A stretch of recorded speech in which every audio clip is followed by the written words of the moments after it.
Hi fellow YouTubers, my name is Chris Vega. I'm a bass player here in Brooklyn, New York, and today I am going to do a replay of the classic Bassline by Bernard Edwards and Chic entitled Everybody Dance. This bassline is responsible, along with Good Times, for inspiring me and a whole bunch of other people to pick up the bass guitar. I had the blessing to actually meet Bernard Edwards back in 1996 during the tour, during the rehearsals for the tour to Japan, which he subsequently passed away on. I'd just like to share a little story with you about Bernard. A friend of mine was the roadie, the drum tech for Omar Hakim, who was the drummer on that tour.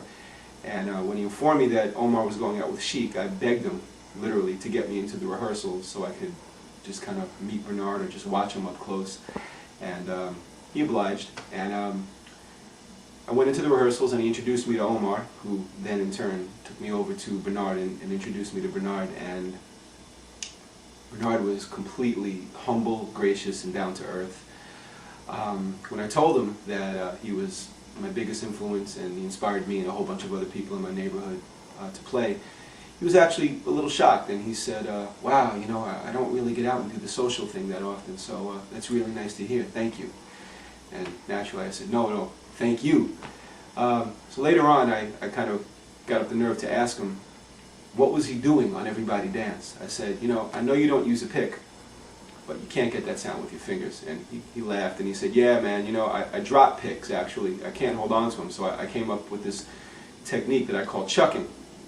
And he went on to explain, he uses his fingernail and the pad of his fingertip and holding his hand as if he was actually using a pick to kind of simulate the attack of the pick, but it has a really unique sound because you're getting the brightness on the downstroke, but then on the upstroke it's a little less bright, it's a little more muted, as opposed to an actual pick, which would give you that sound on the down and the upstroke. And it involves muting with the palm of your hand as well to not let the strings ring out. So it's kind of like this.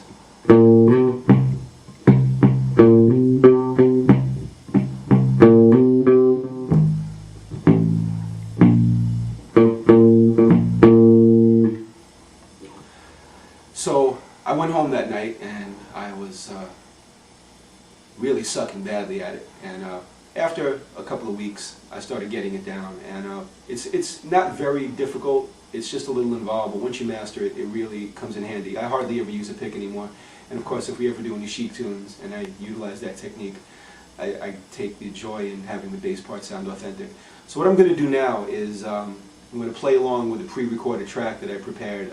It sounds reasonably close to the record. I don't have the guitar part down; it's just a bass and piano track. But I'm doing that so that I don't play over Bernard's part, so you can actually hear the bass. You don't hear two basses clashing with each other. So here's what the backing track sounds like, just so that you know that the bass is not pre-recorded. I'm actually doing this live and taking a chance here.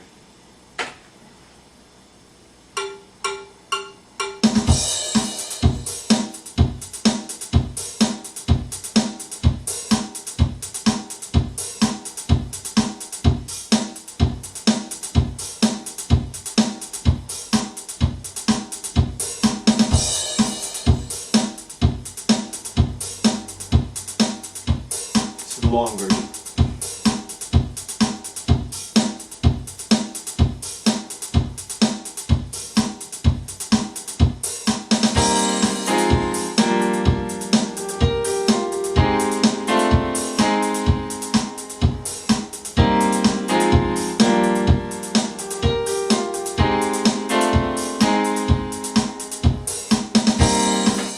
And you get the idea. Okay, so we're going to go for a live take, and I hope you guys enjoy.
Apologize for the mistake going into the verse, but it's a live performance, right? Anyway, I hope you guys enjoyed. Bernard, I hope you're proud. Any comments, please feel free to leave them. I'd appreciate them, both critique and praise, whichever. Peace.